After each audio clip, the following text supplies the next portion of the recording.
Buenos días con todos. En primer término, muchísimas gracias por la invitación. A Alberto, Jorge, bueno, a todos, muchísimas gracias por estar acá. Quiero primero felicitar, ¿no?, esta iniciativa porque, claro, existe un equipo de profesores que están dentro de esta área de sostenibilidad. Entonces yo los defino a ellos como que ellos están ahí, ¿no es cierto? Pero existen otras áreas de la universidad que, que también pueden acercarse hacia la sostenibilidad, y es mi caso, ¿no? Yo pertenezco al área de negocios internacionales, y en este caso, tanto por la invitación de Jorge como luego Alberto y Matilde, por supuesto, pues me he ido acercando al tema y de verdad, cada vez me gusta más y cada vez veo con mucha más claridad la importancia de generar esa intersección entre esos dos mundos, ¿no? El mundo de los negocios internacionales y el mundo de la sostenibilidad. En esta oportunidad se me ha pedido, hemos estado en varias reuniones y se nos pidió desarrollar un curso que fuera Cadenas Globales de Valor Sostenibles y la Gestión Empresarial. La primera vez que toqué este tema fue ya hace algunos años que comencé a investigar. En primer término, quise tocar este tema para mi doctorado, luego opté por alianzas estratégicas, que también me gusta mucho el tema, ¿no? No he terminado el doctorado y tampoco soy ya directora de maestrías, ya dejé esa faceta, no sé si vuelva, pero ya la dejé. Luego se me dio la oportunidad de tener una conferencia en CONFIEP respecto a cadenas globales de valor y me di cuenta lo poco que se conocía respecto al concepto, e inclusive dentro del mundo empresarial. O sea, estamos hablando de CONFIEP, que es la mata de los empresarios, ¿no? Y la idea de entender el concepto de cadenas globales de valor es, a mi modo de ver, muy importante porque de alguna manera delimita las posibilidades de desarrollo de una empresa a nivel internacional. En pocas láminas he tratado de traducir eso. Vamos a ver si puedo hacer, digamos, la esencia del curso. Quiero ponérsela, son prácticamente dos partes, y cualquier duda, creo que después, Beto, va a haber una ronda de preguntas, ¿no es cierto? Así es, así es. Perfecto, de acuerdo. Ok, entonces, rápidamente, creo que no tengo más que 10 diapositivas u 8, ¿no? Quiero un poco contarles cómo ha ido cambiando la visión de la economía global, luego de dónde surge este concepto de cadenas globales de valor, cuáles son los principales conceptos que tenemos que tener claros para poder analizarlas, o digamos, metodológicamente hablando, cuáles son los 3 conceptos a través de los cuales se analizan las cadenas globales de valor, y luego entender la intersección que va surgiendo cada vez más clara y la exigencia que va surgiendo cada vez más clara respecto al tema de la sostenibilidad de las cadenas globales de valor. ¿Okay? Entonces, ¿de dónde viene este concepto de cadenas globales de valor?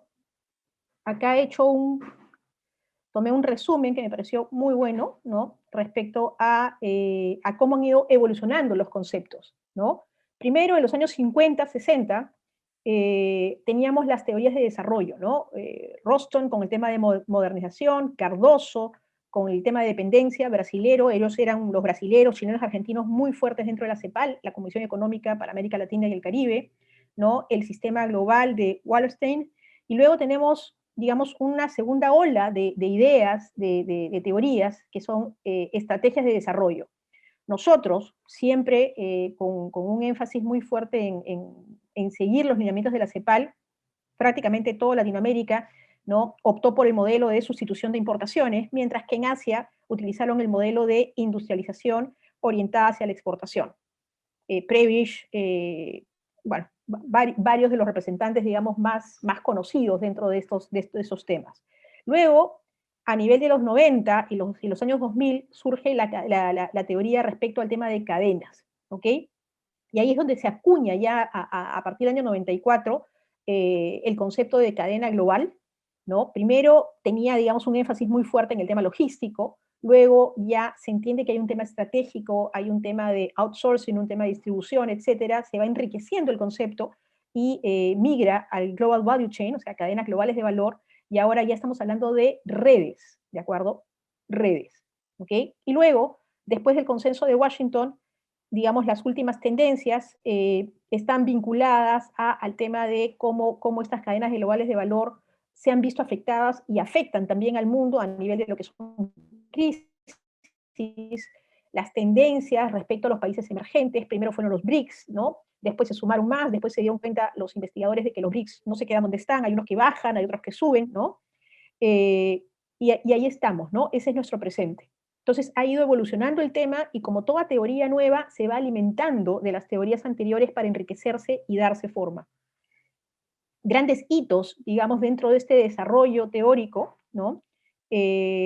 Como mencioné, a nivel de los 90 comienzan las investigaciones respecto a las cadenas, a las cadenas de commodities, ¿no? A nivel global, luego ya cadenas globales de valor, luego surgen dos instituciones muy fuertes que comienzan a entender y a apoyar la investigación en torno a este tema. Es la Fundación Rockefeller, ¿no? Y Duke, que es el Centro para la Investigación de Cadenas Globales de Valor, que ya le añadió la S a Sustainable Global Value Chains, ¿no? Entonces tenemos, por un lado, la Fundación Rockefeller, que desde los años 2000 comienza con una iniciativa para financiar proyectos de investigación respecto a las cadenas globales de valor, y luego el Duke Center, ¿no? Que también avanza, y miren qué interesante cómo amarra los conceptos respecto al tema globalización, gobernanza y competitividad, ¿no? Y esto sigue en adelante. Y de ahí en adelante es impresionante cómo todas las instituciones relevantes, organizaciones internacionales relevantes a nivel internacional, todas están enfocándose ya en esta perspectiva a nivel de lo que es negocios internacionales y a nivel de lo que es desarrollo. Hablo del BID, hablo del Banco Mundial, hablo del Fondo Monetario Internacional, hablo de las Naciones Unidas, ONUDI, etcétera, etcétera, etcétera, ¿no? En base a ello, cuando menciono los tres conceptos para entender, ¿no?, las cadenas globales de valor, eh, los tres conceptos que quiero mencionar, perdón, son el mapping, el mapeo, la gobernanza, governance, y el upgrading, que es la mejora. Y creo que el tema va a permitirnos entender un poco por dónde va el curso. Esta primera parte de entender qué son las cadenas globales de valor y cómo podemos analizarlas está, digamos, enmarcado en entender este concepto de mapeo, de gobernanza y de mejora. Esta imagen que tienen acá nos deja ver, es una representación gráfica del comercio de bienes intermedios de determinadas cadenas. Como ustedes ven, pues parece el carabato de un niño, ¿no? O sea, la manera como se movilizan los productos intermedios de un lado a otro para ir sumándose hasta tener un producto final es impresionante. Y la pregunta es quién los mueve, quién decide hacia dónde van, ¿no? ¿Quién decide qué parte de un producto se hace en Suecia, otro en Austria, o qué parte se hace en Hong Kong, o en China, o en la India, o en Brasil, ¿no? Entonces ahí surge un tema, digamos, evidentemente una pregunta sin respuesta, y por otro lado, también comienza ya, en base a los problemas de sostenibilidad que tenemos actualmente y el reconocimiento de esos problemas, comienza a analizarse, ¿realmente vale la pena que estos bienes intermedios se muevan a lo largo de todo el mundo para al final tener, por decir algo, una computadora, un avión? ¿Es la mejor respuesta que puede dar el hombre a este tipo de negocios, ¿no? Entonces, el mapeo tiene que ver con entender la distribución física de estas redes de producción. Y es un tema complejo, evidentemente. Luego tenemos el tema de gobernanza. Who's the boss? ¿No? ¿Quién decide qué se hace dentro de cada cadena, dentro de cada red? Hay 5 modelos que se han establecido, digamos, como que están claramente establecidos, ¿no? El de mercado, el modular, el relacional, el captivo y el de jerarquía, ¿no? Vamos a tratar de entender qué significa cada uno, qué implica para el líder de esa red y qué implica para los integrantes de esa red, entender en qué tipo de red estamos, qué tipo de gobernanza tiene esa red, ¿no? Hay estudios de Latinoamérica que podemos analizar para ello. Y luego tenemos un tema que también resulta muy interesante, para mí creo el más interesante, es el tema de upgrading.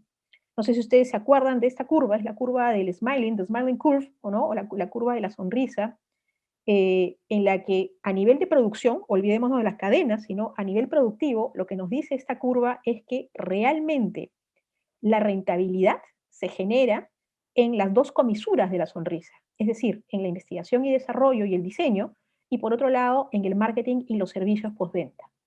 Entonces, si acá se genera, sin estas dos comisuras de la sonrisa, se genera la mayor rentabilidad y las empresas que estén desempeñando este tipo de actividades son las que van a tener mejor rentabilidad, la pregunta es, ¿la cadena global de valor me permite a mí como una empresa que no soy líder de la cadena, que no soy líder de la red, poder avanzar en la curva o me compromete y no me deja alternativa, sino quédate acá y de acá no te muevas? Es todo un tema de discusión y tiene mucho que ver con determinadas sectores exportadores muy fuertes en Perú, por ejemplo, el tema textiles, ¿no? En el tema textiles, si nosotros hablamos de investigación y desarrollo, hablamos de diseño, podemos pensar en Nike, podemos hablar de Adidas o cualquier otra marca, ¿no? Y vemos que ellos están absolutamente enfocados en lo que es el diseño, lo que es el desarrollo y en el marketing y los servicios postventa, ¿no? ¿Y qué hace Perú? ¿Qué hace Brasil? ¿Qué hace Argentina? La producción de las prendas de vestir, al igual que Asia. La pregunta es, ¿tenemos la posibilidad de ir hacia acá? Y cada vez se ve más difícil, ¿no? Y la pregunta es, ok, si no podemos movernos, ¿qué alternativa nos queda a nivel de empresa peruana? ¿No?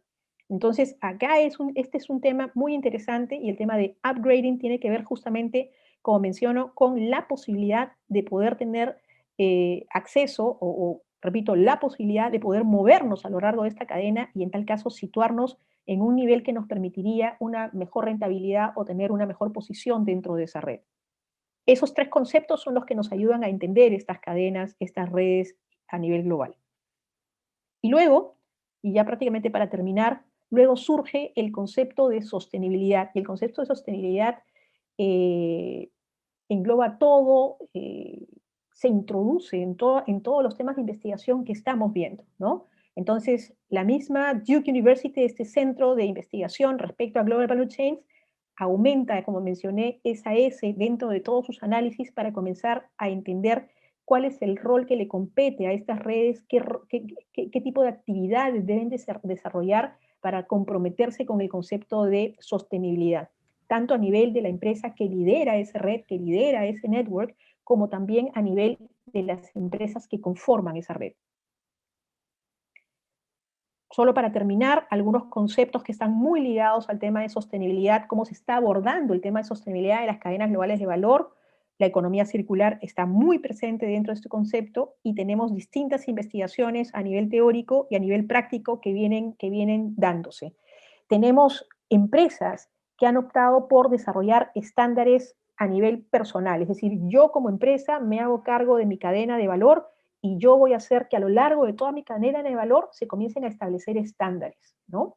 Si nosotros pensamos en el mundo y en las cadenas globales de valor, vamos a encontrar que hay, por decirlo de alguna manera, tres espacios, ¿no? El origen de la cadena de valor, donde está la empresa, ¿no? Que lidera esa cadena de valor, esa cadena global de valor, es un primer punto. Un segundo punto son los mercados de destino, a donde van los productos o servicios, ¿okay? Que esta cadena global de valor entrega al mercado. Y por último, todos los puntos intermedios donde de alguna manera se manejan los productos intermedios. Entonces, tenemos que, a nivel del sitio donde se originan las cadenas globales de valor, pueden haber iniciativas a nivel gubernamental, a nivel de políticas públicas, que obliguen a esas empresas a generar mejoras respecto al tema de sostenibilidad en su cadena.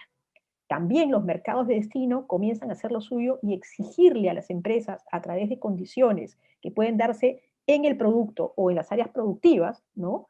Algunos estándares respecto a sostenibilidad. Y por otro lado están todas las empresas que están en el medio, que forman parte de esas cadenas, que pueden tener la presión o pueden tener la iniciativa, la presión del gobierno, de sus propios gobiernos o su iniciativa a nivel particular de comenzar a generar estándares, comenzar a generar patrones de comportamiento, modelos de negocio que hagan que estén migrando hacia modelos y prácticas más sostenibles. Tenemos una mezcla de todo en este momento. Y la idea es mostrarles a ustedes las distintas alternativas que tiene la empresa, que la empresa peruana sea consciente respecto al rol que puede tener dentro de estas cadenas globales y, por supuesto, también entender nuestras propias cadenas globales, qué están haciendo al respecto. Cuando hablamos de nuestras propias cadenas, debe entenderse de que en el Perú existen algunas empresas que sí son cabeza de cadenas globales de valor. Tal vez no sean globales, tal vez sean regionales, pero son muy grandes también. Podemos hablar de un Alicor, podemos hablar de un Gloria, podemos hablar de AG Group, etc. Entonces la pregunta es, ¿qué están haciendo ellos también para entender el rol que deben de desarrollar siendo líderes de esas cadenas globales de valor? Estas empresas como Gloria, AG Group, Alicorp, se conocen a nivel de negocios internacionales como las multilatinas.